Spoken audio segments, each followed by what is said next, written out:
Assalamualaikum warahmatullahi wabarakatuh. Alhamdulillah nahmaduhu wa nasta'inuhu wa nastaghfiruh wa na'udzu billahi min shururi anfusina wa min sayyiati a'malina. Man yahdihillahu fala mudilla lah wa man yudlil fala hadiya lah. Ashhadu an la ilaha illallah wahdahu la syarika lah wa ashhadu anna Muhammadan 'abduhu wa rasuluh. Allahumma salli wa sallim ala Muhammad wa ala alihi wa sahbihi ajma'in. Ya ayyuhalladzina amanu taqullaha haqqa tuqatih wa la tamutunna illa wa antum muslimun. Ya ayyuhan nasu taqu rabbakumul ladzi khalaqakum min nafsin wahidah wa khalaqa minha zawjaha wa batha minhuma rijalan katsiran wa nisaa'a wattaqullaha alladzi tasaaluna bihi wal arham. Inna Allaha kana alaikum raqiba. Ya ayyuhalladzina amanu taqullaha wa qulu qawlan sadida yuslih lakum a'malakum wa yaghfir lakum dhunubakum wa man yuti'illaha wa rasulahu faqad faza fawzan 'azima.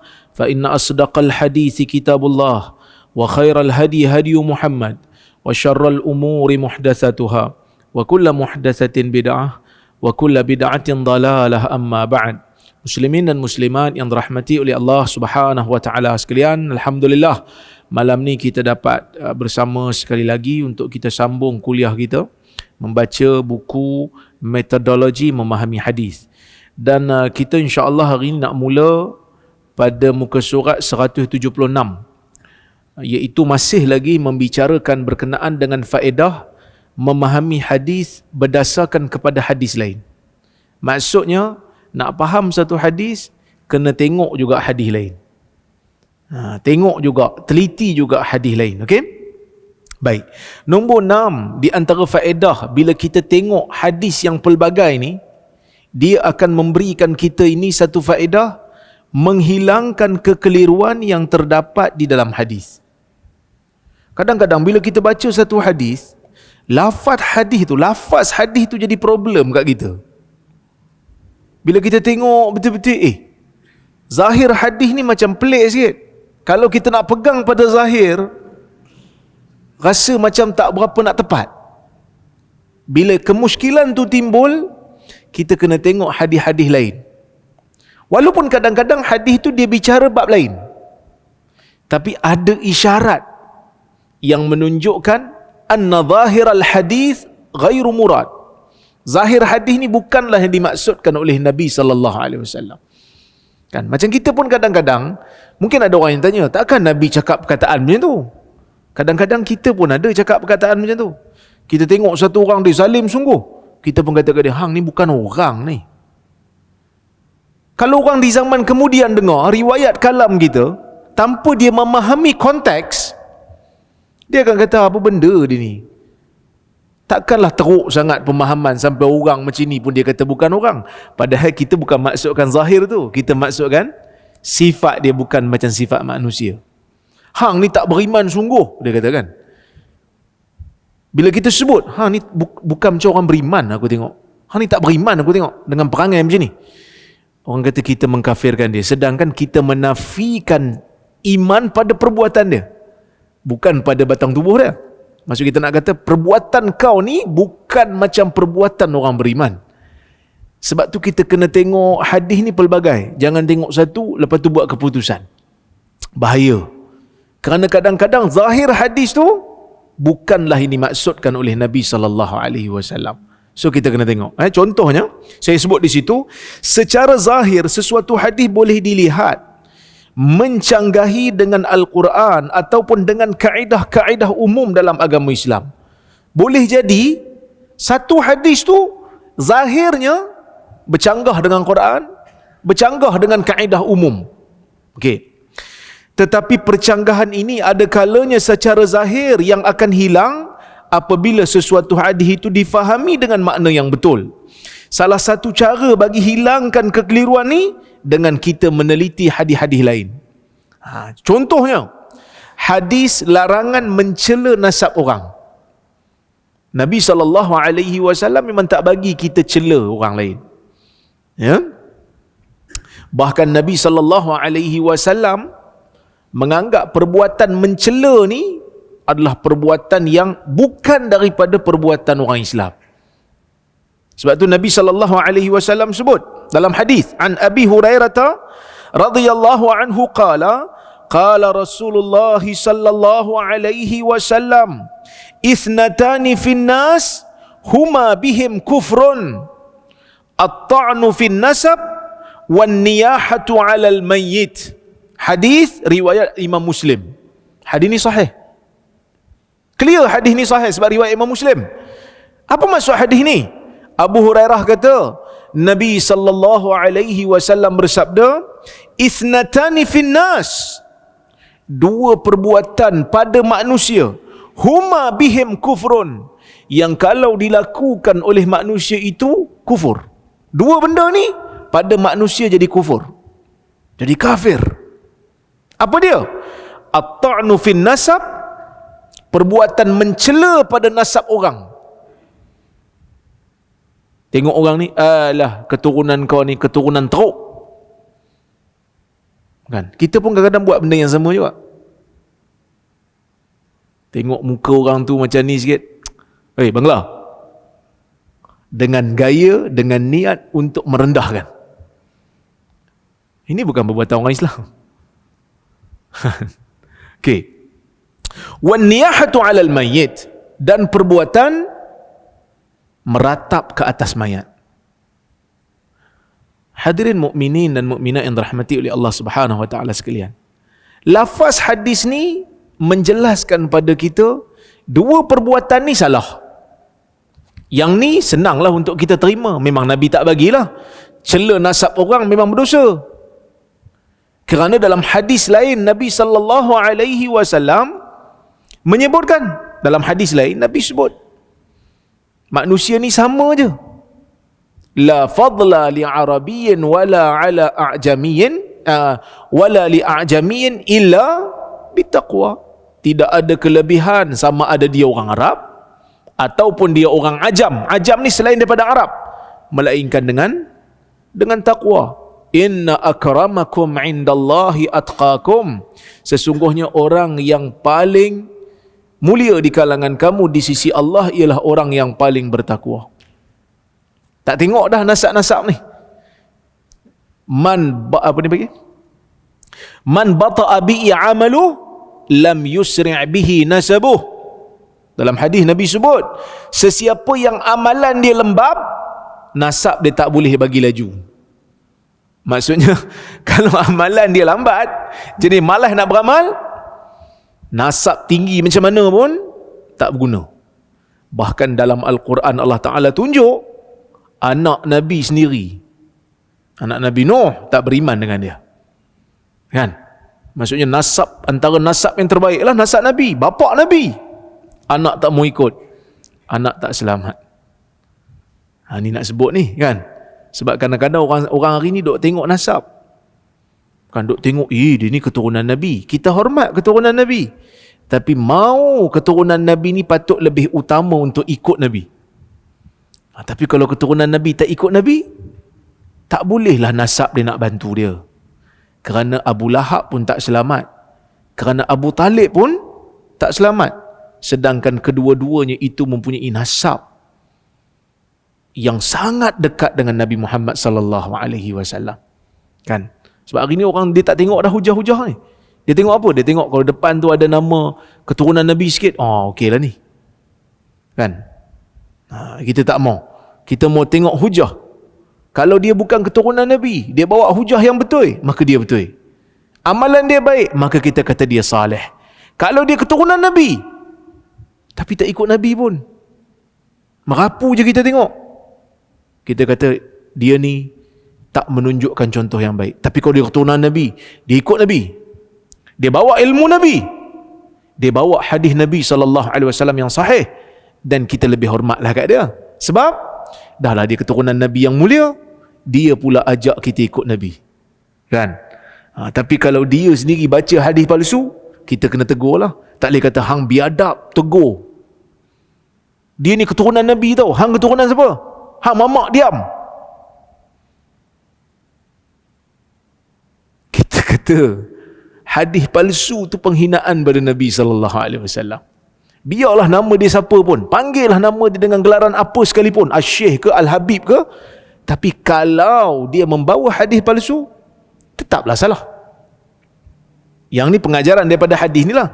Kita yang nak bela ni pun kena tengok balik lah. Aku ni nak bela dia ke nak bela Nabi? Sebab kadang-kadang kita ni dalam nak membela individu, kita lupa nak bela Nabi SAW. Kan? Sebab kadang-kadang kita pun heran, hang ni marah aku pasal apa? Betul tak hadis ni palsu? Betul. Dah tu? Iyalah, kalau hadis ni palsu sekalipun biarlah dia baca, yang penting pengajaran.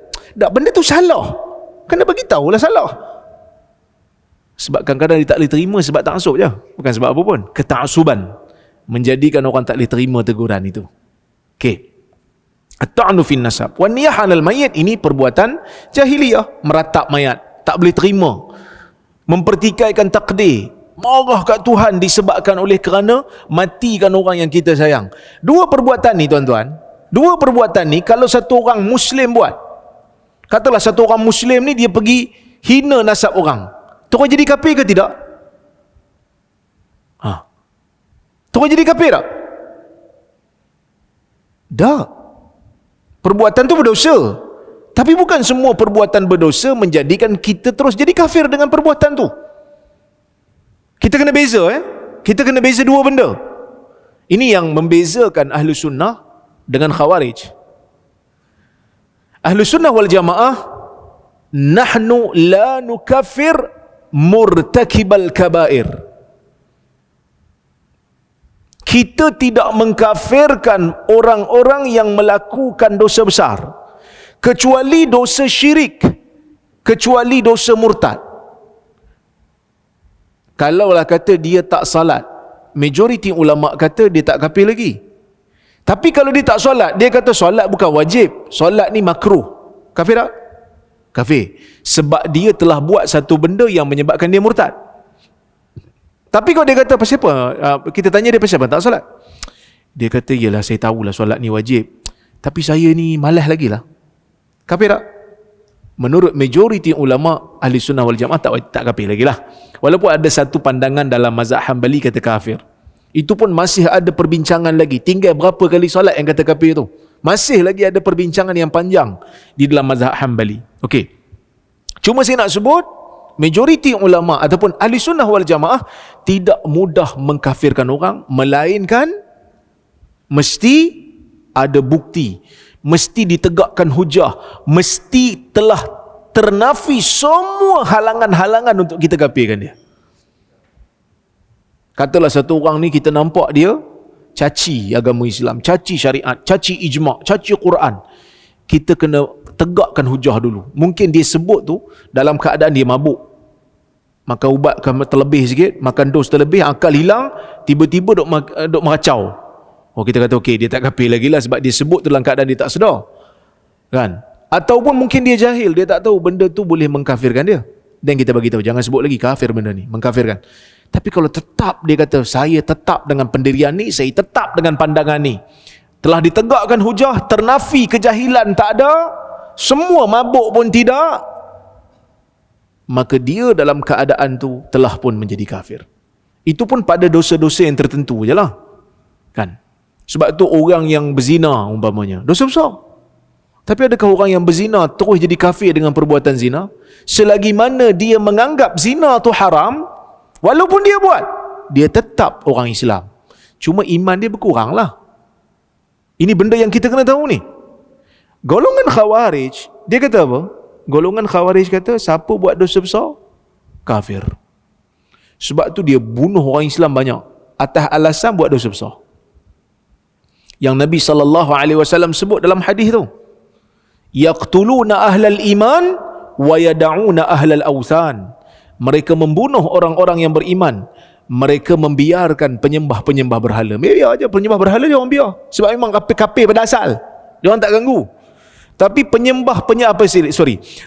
kata penyembah-penyembah Tuhan yang benar, orang mukmin buat dosa besar, terus dia kafirkan, dia bunuh, dia perangi. Ini golongan Khawarij yang Nabi SAW beri amaran kepada kita, golongan ni akan muncul.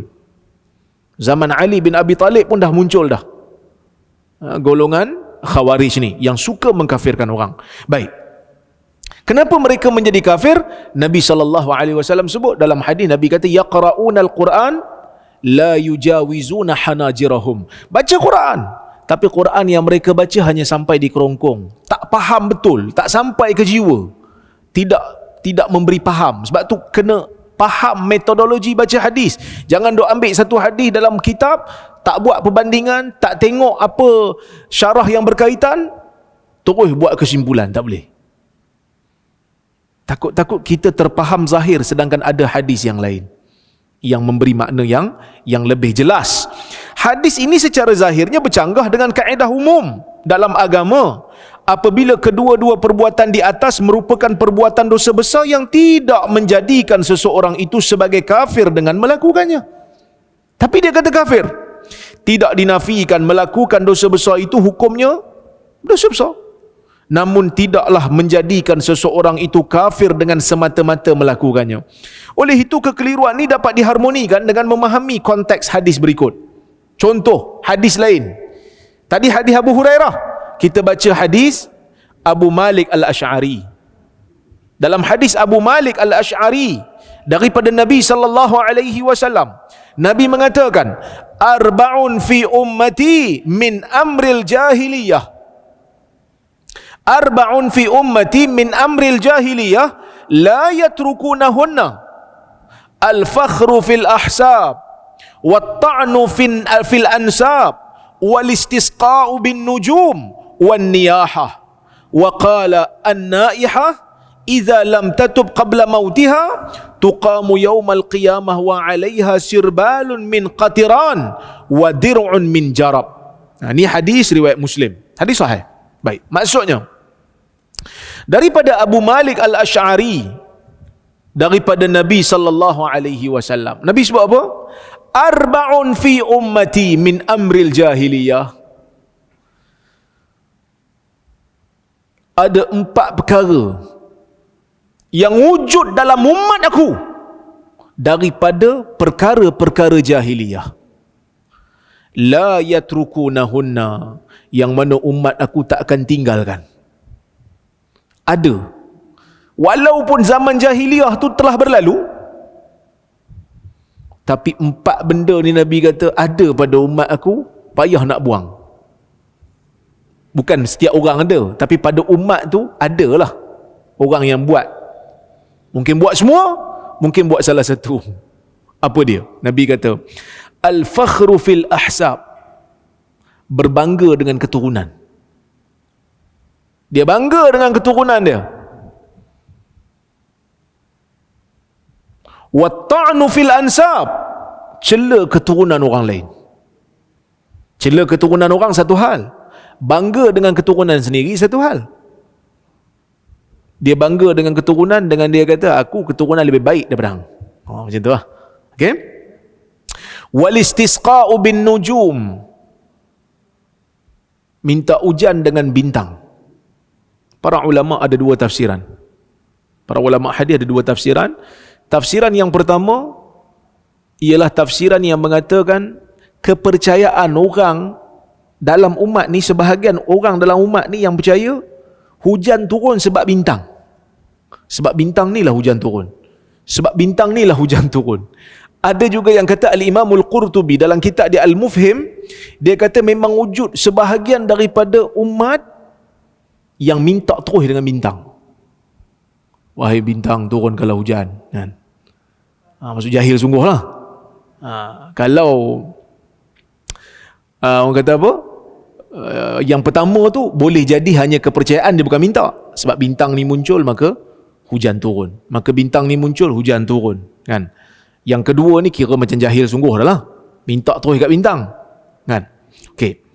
Wan niyahah, dan juga niyahah, iaitu meratap. Okey. Nabi SAW menyebutkan, Nabi kata apa lagi? Nabi kata perempuan yang meratap apabila tidak bertaubat kepada Allah Subhanahu wa taala sebelum kematiannya akan dibangkitkan pada hari kiamat dalam keadaan dia memakai sirbalun min qatiran. Dia akan pakai baju yang diperbuat daripada minyak yang berwarna hitam, dan kurap akan menyelubungi badan dia seperti mana pakaian wanita yang menutup seluruh badan. Maksudnya kurap penuh, lepas tu dipakaikan pula baju daripada minyak yang hitam. Maksudnya minyak tu dia akan melekat dekat badan. Minyak tahu kan? Melekat dekat badan pula berkurap. Jadi kau nak cabut macam mana je rasa dia? Dia akan jadi sakit. Maksudnya itu di antara azab yang disebutkan di dalam hadis Nabi SAW. Okay. Bila kita baca hadis ni, lepas tu kita baca hadis yang pertama tadi, apa kesimpulan kita boleh buat? Kesimpulan kita boleh buat, ada persamaan di antara hadis yang kedua dengan hadis yang pertama. Hadis yang pertama tadi sebut apa? Cela nasab orang dan juga meratap. Hadis yang kedua pun sebut benda yang sama. Hadis yang pertama sebut kufur. Perbuatan ini perbuatan kufur, kafir. Tapi buatan kedua dia kata apa? Kafir tak? Tuan-tuan tak perasan? Tak perasan kan? Tengok balik lafaz yang pertama. Hadis yang pertama Nabi kata apa? Arba'un fi ummati. 4 perkara daripada kalangan umat aku. 4 perkara dalam umat aku min amril jahiliyah. Daripada urusan jahiliyah, daripada perkara jahiliyah yang mereka takkan tinggal. Adakah perbuatan ini mengkafirkan?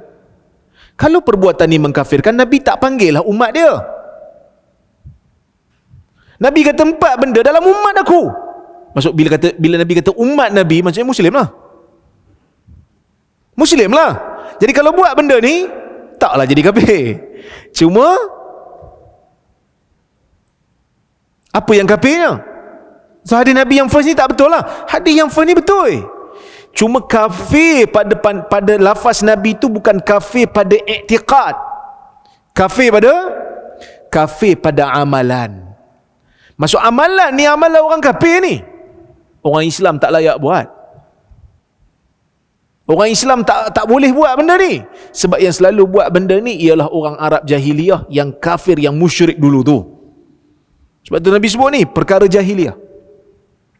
Ada juga hadis yang lain, yang mana dalam hadis riwayat Al-Imam Al-Bukhari, Nabi SAW ada sebut kepada sahabat dia, orang yang saleh.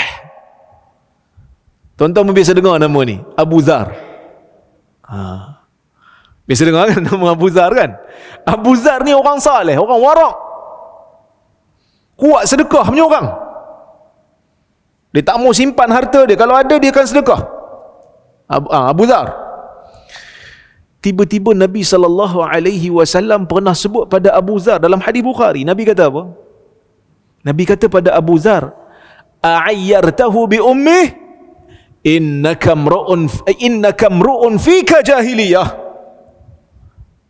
Nabi tegur Abu Zar ketika mana Abu Zar pernah bergaduh dengan satu orang sahabat. Dalam riwayat Bukhari tu, dalam sebahagian riwayat Bukhari tak disebut siapa nama sahabat tu.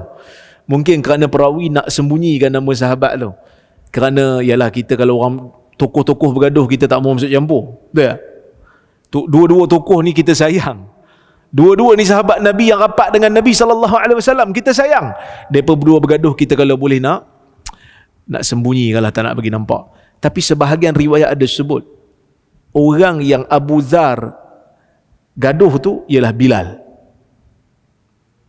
Bilal Al-Habshi. Bilal ni kan orang kulit gelap. Jadi Abu Zar entah macam mana boleh berselisih pandangan dengan Bilal ni. Terus Abu Zar sebut, ya ibn Sauda, wahai anak perempuan hitam. Maka Nabi SAW tegur Abu Zar, a'ayyartahu bi ummih. Engkau hina dia dengan sebut nama mak dia, dengan sebut sifat mak dia. Kamu sebut mak dia untuk kamu hina dia, malukan dia. Innaka mru'un fika jahiliyah. Sesungguhnya engkau ni seorang individu yang masih ada sifat jahiliyah. Abu Zar Muslim ke bukan? Muslim. Abu Zar mukmin ke bukan? Mukmin. Adakah lepas dia buat perkataan ni, adakah dia lepas dia sebut perkataan tu, terus Nabi kata kau kafir wahai Abu Zar? Tak. Cuma Nabi kata pada engkau ada ciri-ciri jahiliyah. Akhirnya Abu Zar dia tersedar lah. Dia tersedar perbuatan dia itu lebih pada had. Nak bagi tahu apa tuan-tuan? Nak bagi tahu pada kita, manusia ni manusia. Manusia ni adalah manusia. Besar mana pun dia, kadang-kadang dia tersilap. Riwayat-riwayat yang seperti ni, mungkin ada orang dia tak setuju bila saya sebut, dia kata apa ni, baca riwayat macam ni, nak hina sahabat ke apa? Bukan. Nak bagi tahu kat kita, sahabat pun ada kalanya lost control. Tapi bagusnya sahabat ni, lepas dia lost control, ditegur, dia terima dan dia terus berubah. Kan? Kalau kisah-kisah macam ni tak wajar untuk diriwayatkan, dah tentu kisah Adam dengan Iblis lagi Tuhan tak cerita. Adam dengan Iblis kan? Adam tu kena goda dengan Iblis, fa azallahuma syaitan. Tapi Tuhan cerita, pasal apa cerita? Nak bagi tahu insan, isunya bukan buat dosa dengan tak buat dosa. Isunya apa? Manusia ni isu bukan buat dosa tak buat dosa. Manusia semua buat dosa, selagi mana dia tak maksum, dia buat dosa. Isunya apa? Satu pihak buat dosa, takabur, iaitu iblis. Maka tak selamat dia. Mal'un dia, golongan yang dilaknat dia. Kan? Satu lagi, pihak buat salah, tergoda, akhirnya bertaubat. Kita ni yang lebih lemah, lebih banyak kekurangan daripada Adam alaihi salam. Lebih banyak kekurangan kita berbanding Nabi Adam. Sebab kita bukan Nabi. Kan? Jadi kita kena pilih jalan yang mana lah. Kerana kita buat dosa, kita buat silap, kita kena pilih jalan siapa? Nak pilih jalan syaitan ataupun nak pilih jalan Adam? Tuhan bagi dua jalan. Dua-dua ni pernah melakukan kesilapan. Dalam membuat pilihan. Satu, tafalsaf. Kata orang Arab lah. Al-ghabi idza akhta tafalsaf. Orang bodoh bila buat salah, dia cuba berfalsafah nak tutup kesalahan dia. Waz-zaki idza akhta ta'assaf. Manakala orang yang bijak, bila dia buat salah, ta'assaf, dia menyesal dan dia kembali kepada kebenaran. Begitu ya. Baik.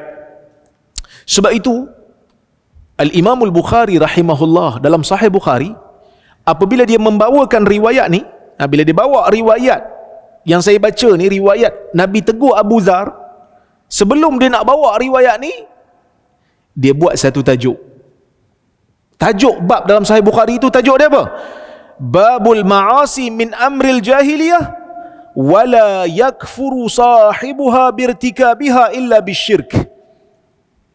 Dia kata bab pada membicarakan berkenaan dengan maksiat-maksiat daripada perbuatan jahiliyah yang mana pelakunya tidak menjadi kafir dengan melakukannya, melainkan dengan syirik semata-mata. Jadi nak bagi tahu, Imam Bukhari pun nak bagi tahu siap-siap kat kita, jangan tiba-tiba duk tuduh Abu Zar tu kafir dengan perkataan Nabi sallallahu alaihi wasallam tu.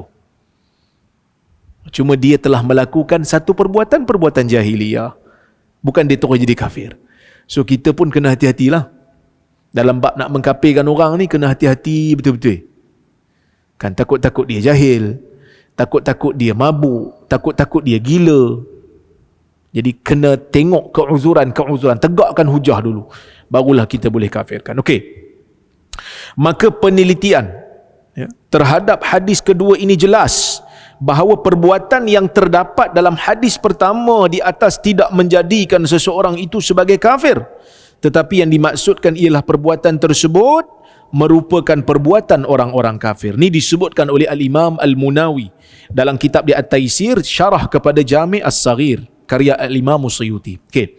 Yang ketujuh, faedah yang ketujuh, mengenal pasti kisah yang berbeza dalam hadis. Ini penting. Sebab apa penting nak tahu kisah yang kadang-kadang dia dalam sirah ni ada perbuatan ataupun ada kisah-kisah yang hampir sama. Tuan-tuan, Najasyi ada berapa orang? Najasyi, Raja Habsyah.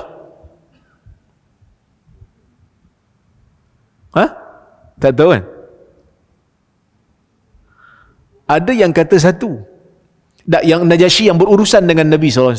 Najasyi itu gelaran bagi Raja Habsyah tu lah. Tapi Najasyi yang berurusan dengan Nabi SAW ada berapa orang?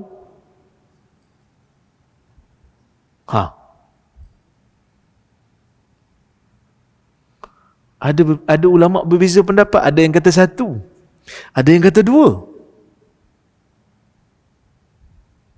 Yang Islam tu salah seorang, ada yang kata ada satu lagi. Sebab apa? Sebab Nabi pernah tulis surat pada Najasyi ajak dia masuk Islam. Kalau dah dia masuk Islam, buat apa nak tulis surat lagi? Orang yang kata Najasyi yang berurusan dengan Nabi cuma satu, dia kata apa? Nabi tulis surat tu nak menguatkan Islam dia lagi. Tapi bila kita tengok isi kandungan surat tu, bukan nak menguatkan lagi, memang nak ajak masuk Islam, macam orang belum Islam punya surat ni. Maka sebab tu ulama berbeza pendapat. Ada yang kata satu, ada yang kata dua. Tuan-tuan boleh tengok artikel saya tulis jurnal dalam masalah ni. Ada satu jurnal saya tulis faktor kesilapan perawi dalam meriwayatkan riwayat-riwayat sirah. Tapi yang boleh baca orang yang boleh bahasa Arab je lah, sebab artikel tu dalam bahasa Arab. Itu sebahagian daripada tesis PhD saya lah kan. Saya nulis tesis dalam bab sirah. Jadi bila saya baca riwayat sirah, saya nampak ada beberapa faktor.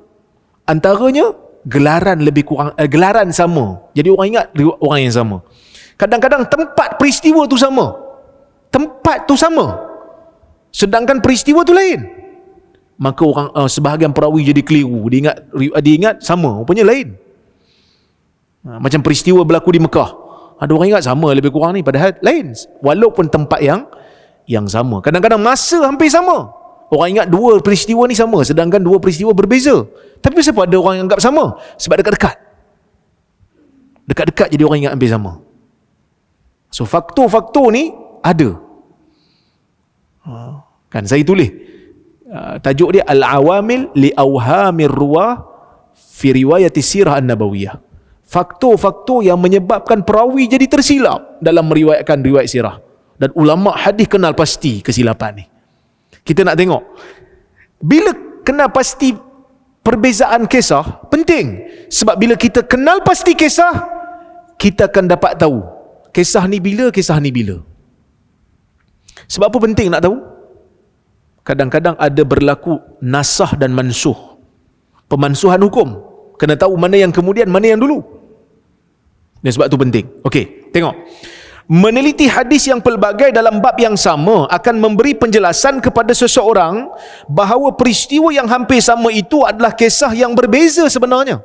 Nampak macam sama, tapi sebenarnya berbeza. Macam mana bila tahu? Kena baca riwayat pelbagai. Ini penting supaya ia tidak mengelirukan pembaca dengan menganggap ia adalah kisah yang sama. Contohnya, hadis perjanjian Nabi SAW bersama para sahabat. Ini menarik. Okay. Hadis ini sahih, riwayat Bukhari. An Ubadata ibn Samit. Betul kan baris tu? Bukan ibni. An Ubadata ibn Samit. Kenapa Ubadata kita baca atas, tiba-tiba dekat ibni tu bawah? Itu ada sebab lah. Ini orang yang mengaji bahasa Arab, dia tahu kan? Dia mamnu' minas sarf. An Ubadata ibn Samit radhiyallahu anhu wa kana syahida badran wa huwa ahadun nuqaba lailatal aqabah anna Rasulullah sallallahu alaihi wasallam qala wa hawlahu isabatun min ashabihi bayi'uni ala an la tushriku billahi syai'a wa la tasriqu wa la taznu wa la taqtulu awladakum wala ta'tu bi buhtanin taftarunahu baina aydikum wa arjulikum wala ta'su fi ma'ruf faman wafa minkum fa ajruhu 'ala Allah wa man asaba min dhalika shay'an fa uqiba fid dunya fahuwa kaffaratullah, wa man asaba min zalika syai'a thumma satarahu Allah fahuwa ila Allah in syaa'a 'afa anhu wa in syaa'a aqabahu fabayanahu ala dhalik. Hadis Bukhari, hadis sahih. Maksudnya daripada Ubadah ibni Samit. Nah, ni sahabat Nabi ya, ni Ansar, dia Ansari, orang Madinah. Dia kata apa? Perawi yang anak murid Ubadah, bila dia riwayatkan hadis ni, dia bangga tok guru dia ni.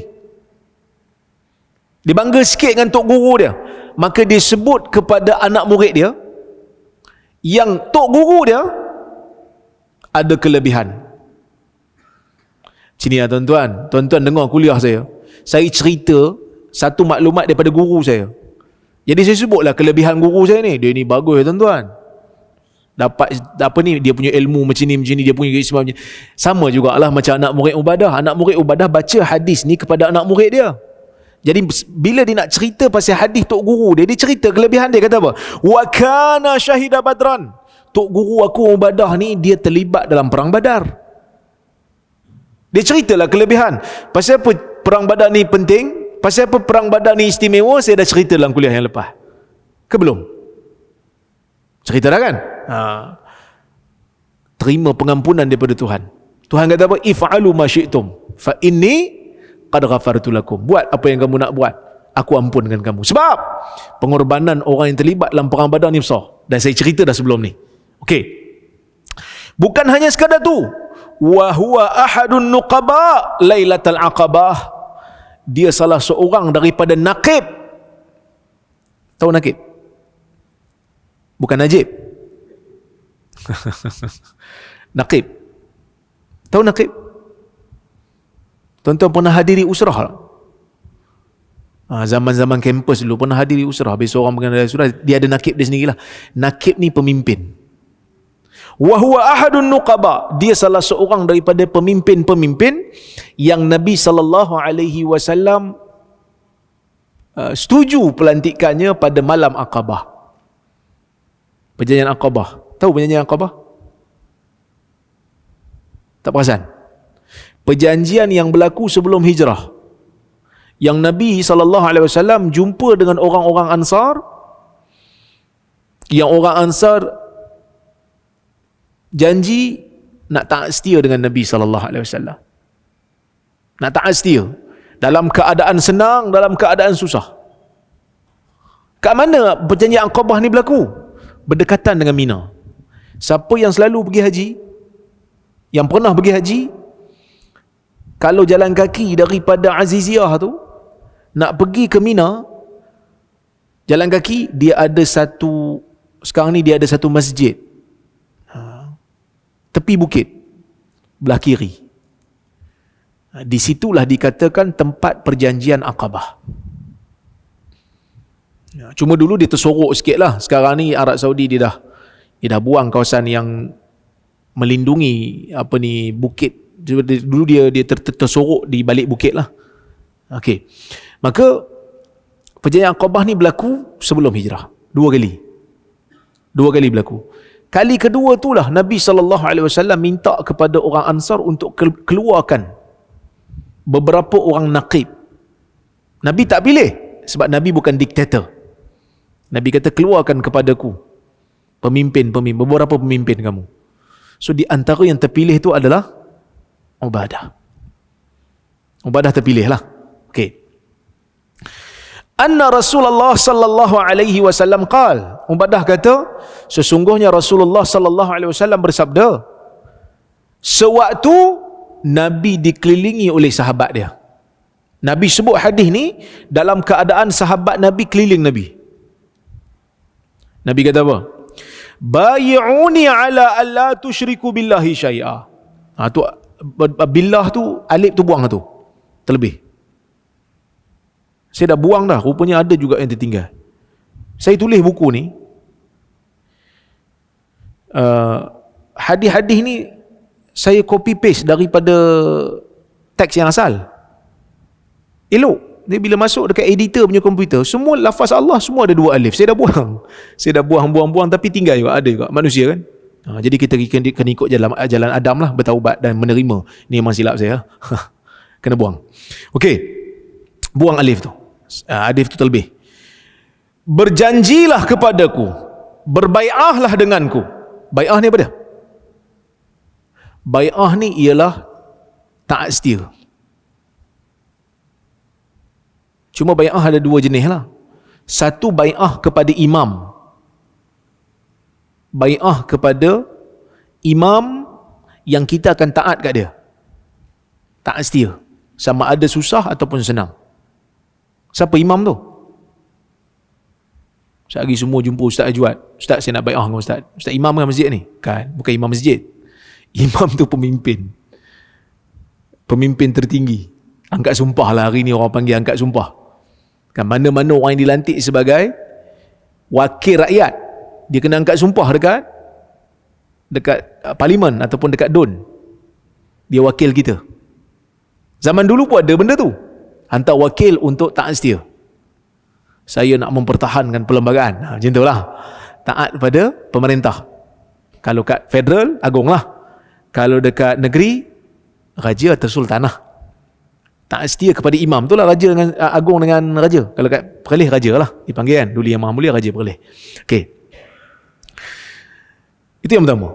Yang kedua, taat setia kepada mana-mana orang. Yang ni ada beza pendapat sikit, tapi Al-Imam Al-Auza'i pernah ditanya tentang benda ni dan dia kata tak ada masalah. Kalau dia janji taat setia, nak buat ketaatan kepada Allah, tak ada masalah. Cuma nak menguatkan azam. Contoh, tuan-tuan ada anak, mari bai'ah dengan ayah. Apa bai'ahnya? Bai'ah nak jaga solat. Bai'ah nak jaga akhlak. So bila dia nak buat tu, dia teringat 2 benda. Pertama, benda ni haram, berdosa pada agama. Yang kedua, dah janji pada ayah sendiri.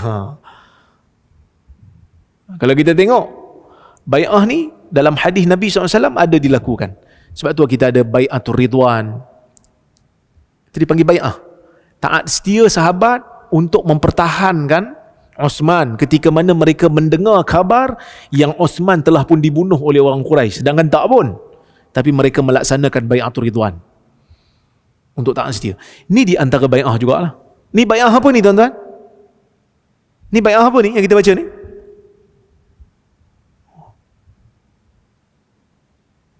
Tak perasan? Bai'ah apa ni?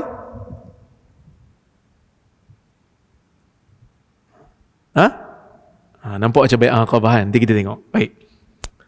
Ada orang nampak macam ni bai'ah Aqabah. Nabi suruh bai'ah dengan dia. Jangan syirik kepada Allah. Jangan syirik kepada Allah dengan sesuatu. Ya. Wala tasriqu. Jangan mencuri. Wala taznu. Jangan berzina. Wala taqtulu auladakum. Jangan bunuh anak-anak kamu. Wala ta'tu bibuhtan. Jangan pula membawa berita rekaan. Jangan fitnah orang lah. Taftarunahu baina aidikum wa arjulikum, yang kamu reka dengan tanganmu dan kamu sebarkan dengan kakimu. Tangan tu maksud dengan tulisan lah, ataupun dengan panggil orang. Kan kita nak bercakap ni, kita panggil orang kan, mejap, ada gosip.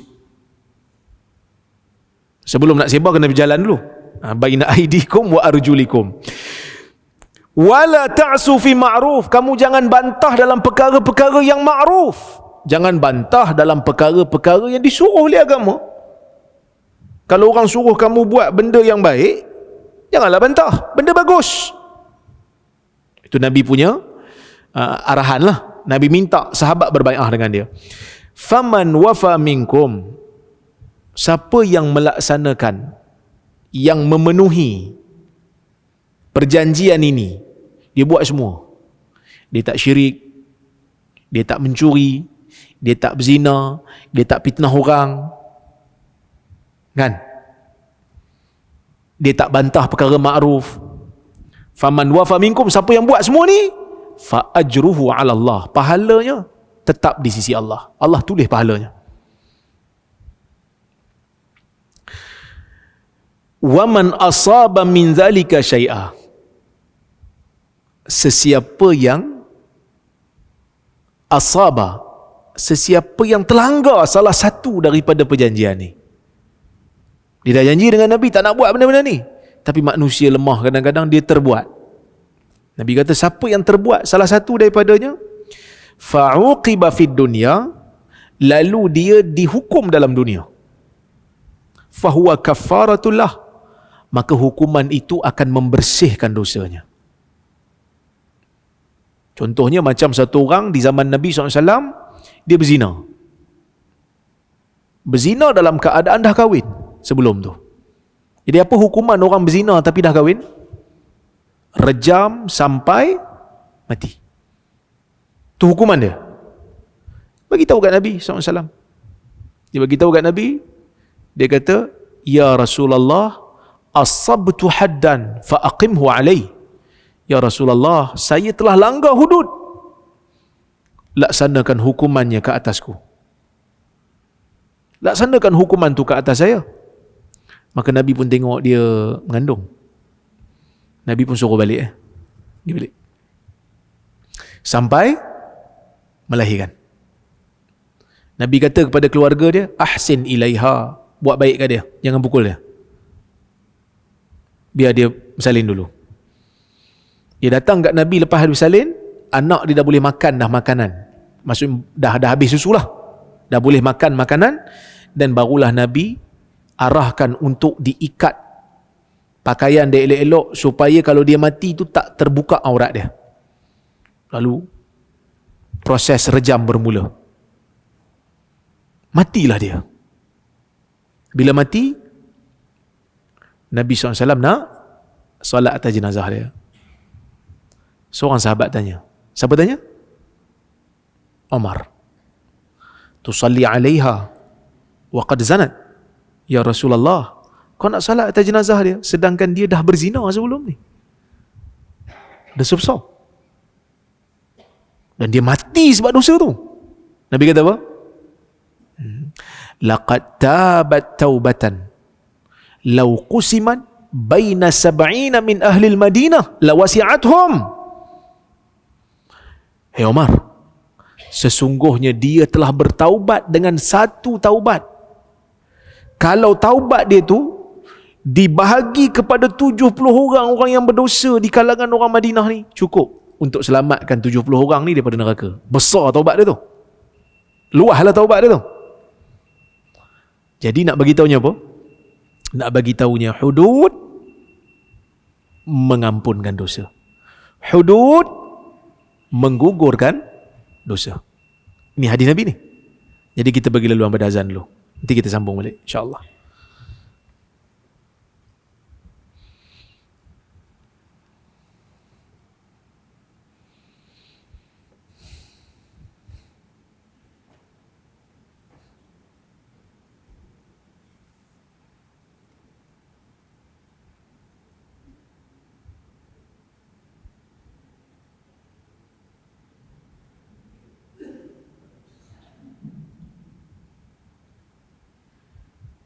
Allahu Akbar, Allahu Akbar, Allahu Akbar, Allahu Akbar.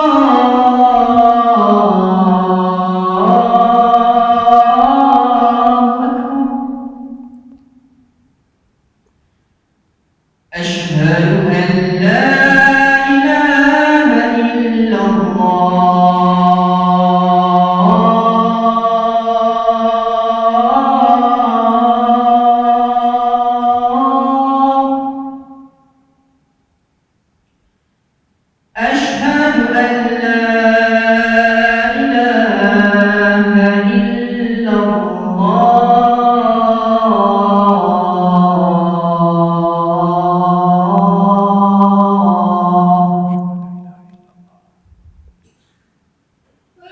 أشهد أن محمد رسول الله.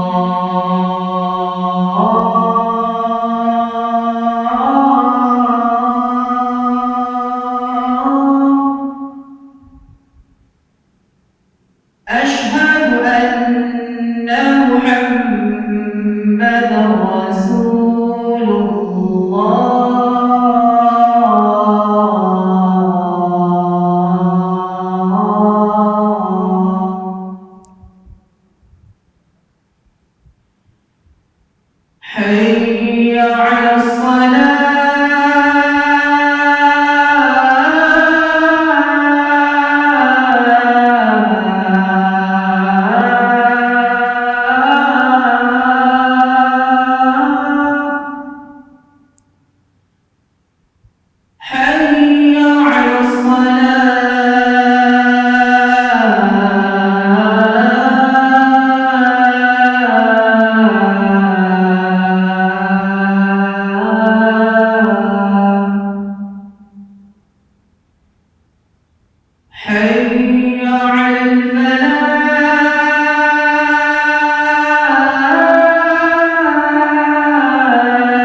Allahu Akbar, Allahu Akbar. La ilaha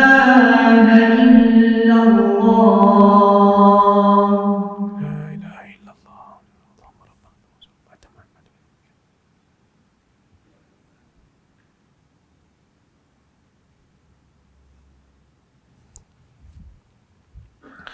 Okey, kita sambung sikit lagi. Nabi SAW kata, siapa yang melakukan benda ni, langgar mana-mana daripada peruntukan ni, kemudian dia dihukum dalam dunia, maka hukumannya itu, hukuman syar'i lah, hukumannya itu menggugurkan, membersihkan dosa dia. Okey.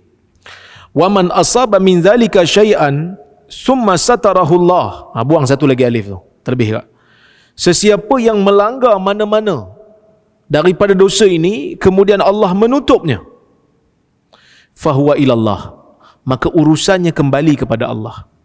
In sya'a afa anhu wa in sya'a aqabahu. Kalau Allah Ta'ala mahu, Allah Ta'ala boleh ampunkan dia. Kalau Allah Ta'ala mahu, Allah Ta'ala boleh azab dia.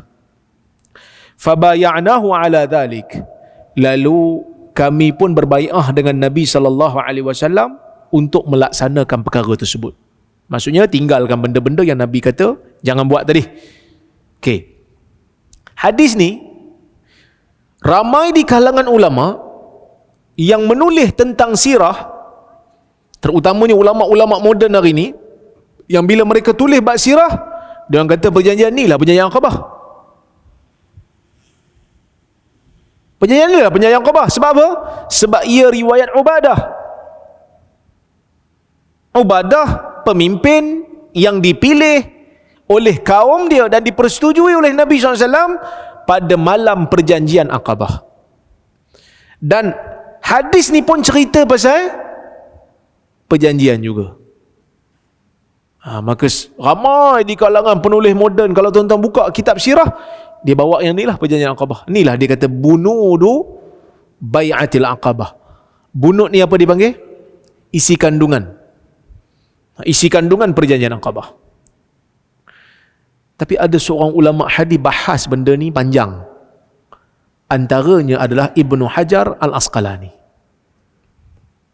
Dalam Fathul Bari, ketika dia menghuraikan hadis ni dalam Sahih Bukhari ni, hadis Bukhari ni, masa dia hurai hadis ni, dia kata ada satu kemuskilan yang tak dapat diselesaikan.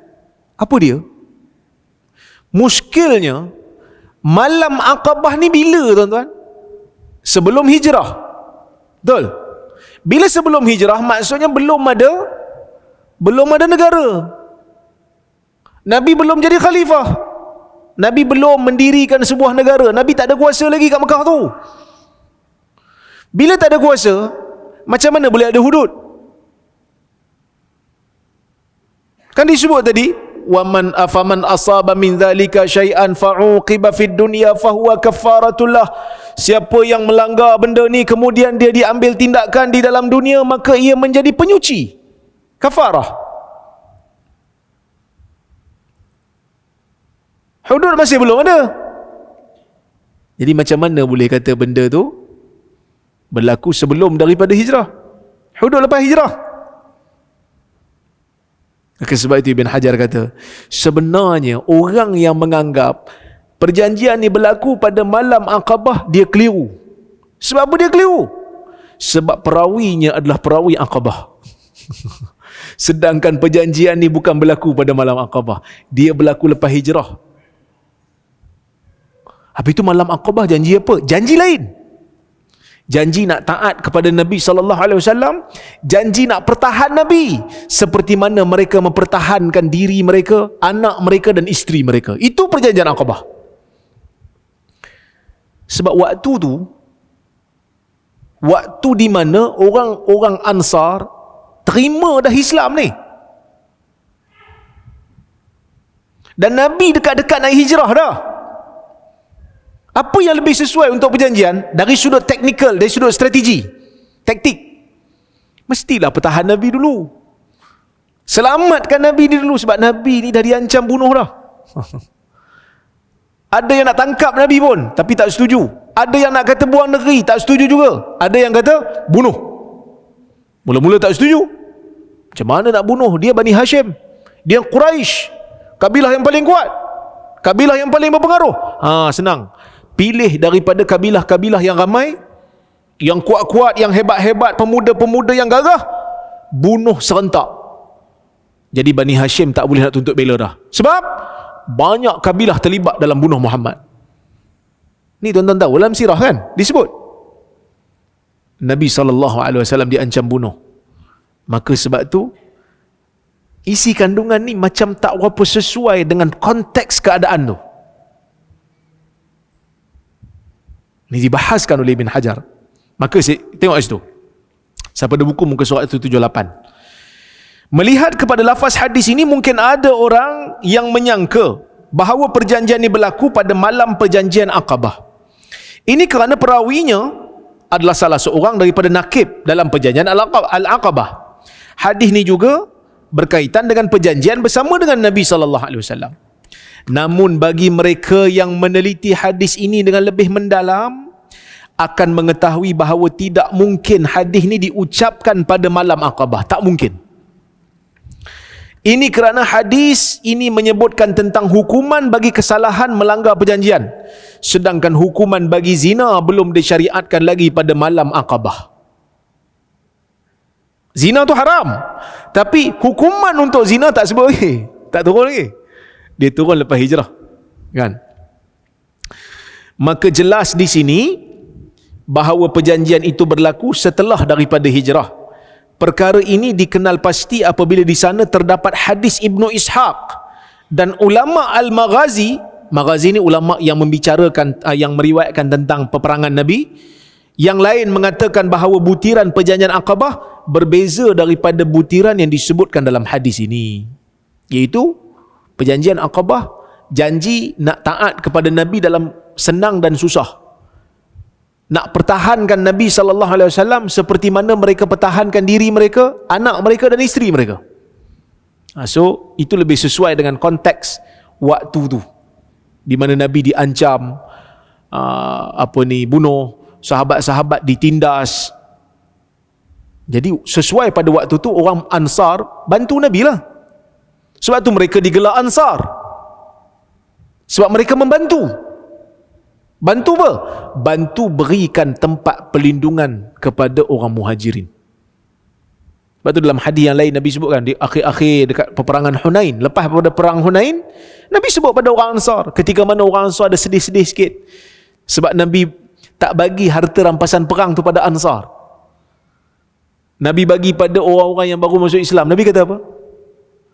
Lau qultum la sadaqtum wa la suddiqtum laqad ji'tana matrudan fa'awainak wa makhzulan fanasarnak wa mukazzaban fasaddaqnak.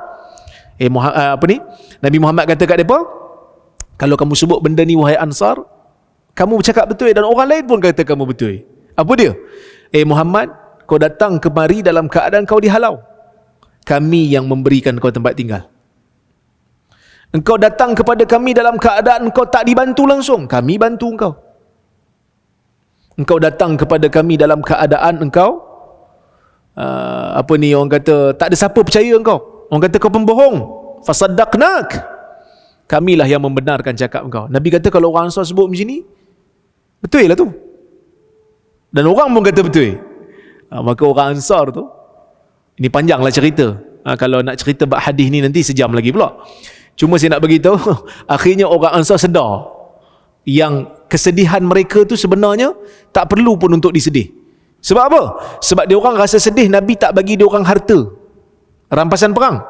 Nabi bagi tahu kat dia orang, ketika orang lain bawa harta balik, bawa kambing, bawa lembu, kamu Ansar bawa balik. Wa tarji'una ila rihalikum bi Rasulillah sallallahu alaihi wasallam.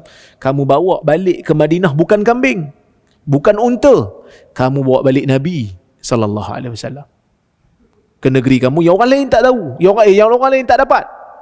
Itulah kelebihan. Akhirnya orang Ansar pun menangis.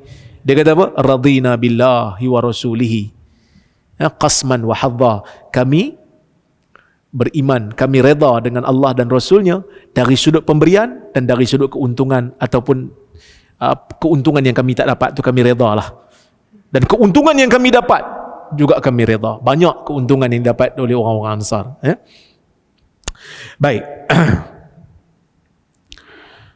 Maka sebab tu ada yang keliru. Jadi bila kita baca hadis yang pelbagai, baru kita tahu, oh rupanya perjanjian ni perjanjian lain, ni bukan perjanjian Aqabah.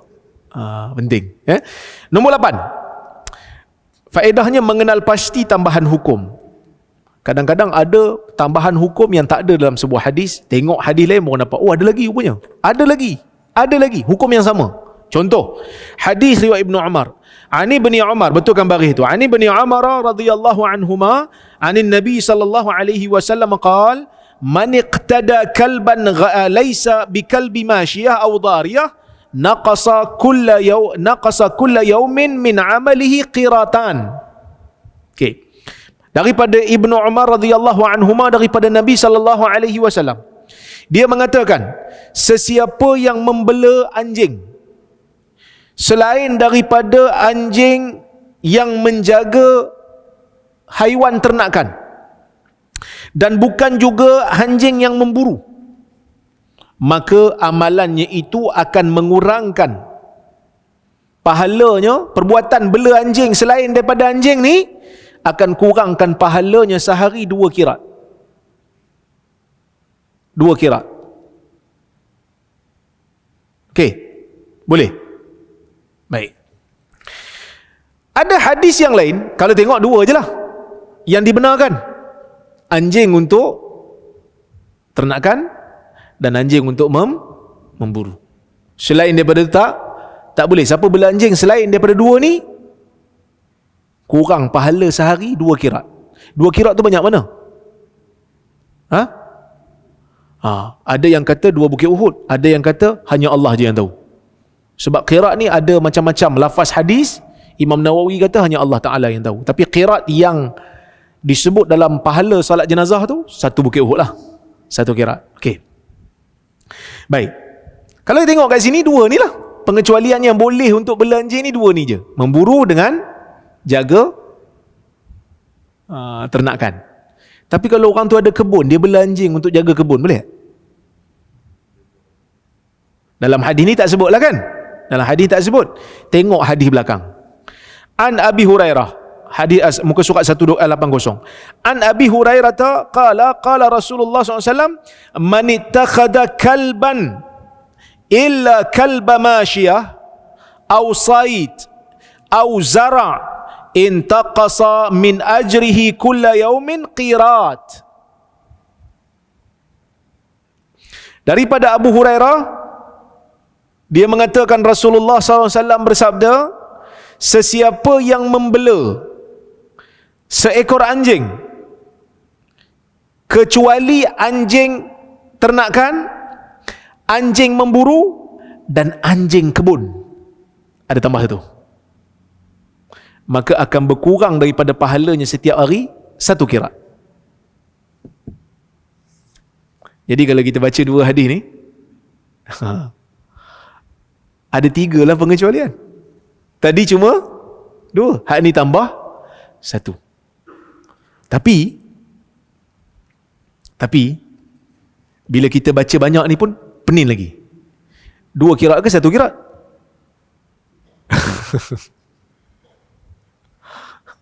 Yang ni ulama berbeza pendapat lah, 2 ke 1. Sebab dua-dua hadis ni sahih. Hadis yang pertama riwayat Bukhari, hadis yang kedua riwayat Muslim. 2 ke 1? Yang penting kita kena tahu pahala berkurang kalau bela anjing selain daripada yang 3 ni. Jadi 2 ke 1? Sebahagian ulama kata sebenarnya ikut keadaan. Kerana anjing ni ada macam-macam sifat.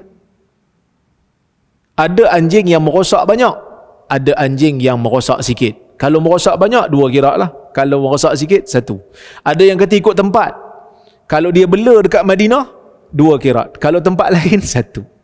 Ada yang kata ini sebenarnya Nabi sebut 1 mula-mula, tapi Nabi nak tekankan lagi, maksudnya benda tu datang pengharaman yang lagi dahsyat, maka Nabi kata dua qirat. Tapi tak pentinglah satu qirat ke dua qirat tu. Yang penting pahala berkurang setiap hari. Jadi kalau boleh nak bela anjing tu kena tengok balik. Pastikan benda-benda ni sajalah yang dibenarkan. Okey? InsyaAllah kuliah akan datang kita nak masuk bab disiplin memahami hadis berdasarkan hadis lain. Tuan-tuan, saya pergi slow-slow sangat. Saya pergi satu-satu. Sebab apa? Sebab saya tahu ada yang tak faham.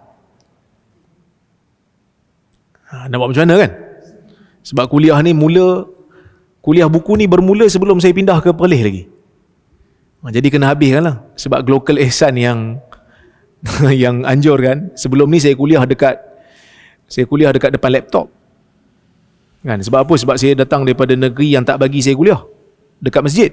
Jadi bila mari ke Perlis ni, orang minta saya kuliah kat masjid.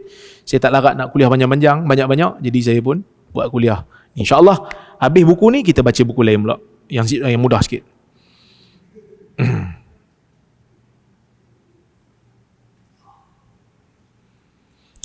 Okey, ni ada soalan tuan-tuan. Tuan-tuan ada soalan?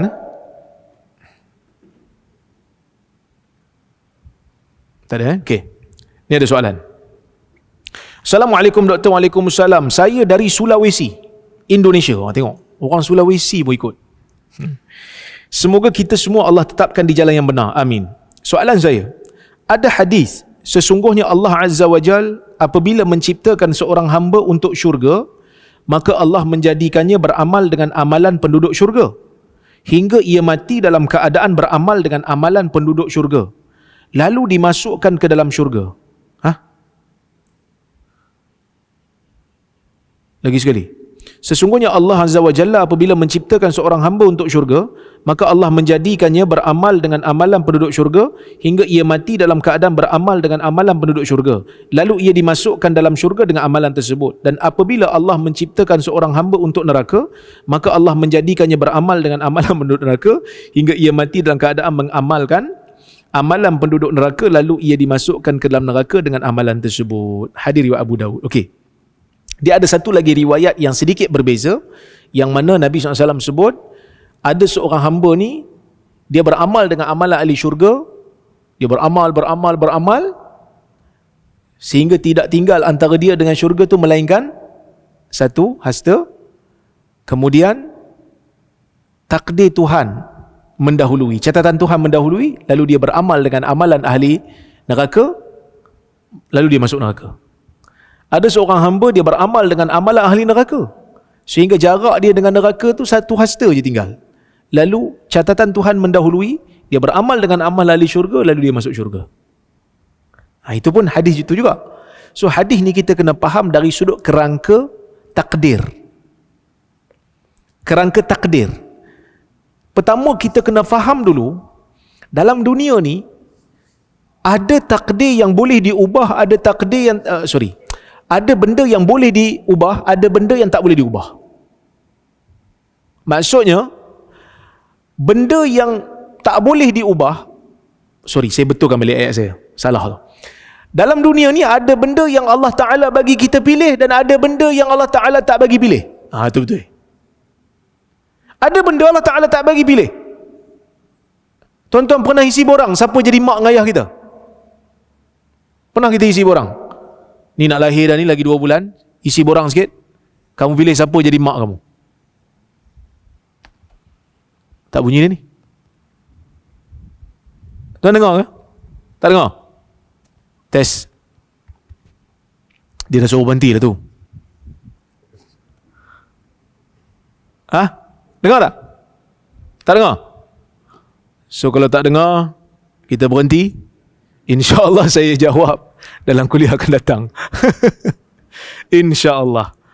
Jadi tuan-tuan tak dengar, mikrofon pun dah berhenti.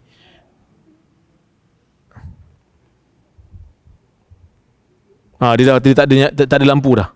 So betul lah dia suruh berhenti. InsyaAllah kita sambung kuliah akan datang lah. Terima kasih banyak. Tuan-tuan pun tak dengar dah suara saya. Saya mohon maaf terkasar bahasa tidak berkata. Terima kasih banyak. Terima kasih pada Global Ihsan. Aku qawli hadza wa astaghfirullahal azim li wa lakum. Assalamualaikum warahmatullahi wabarakatuh.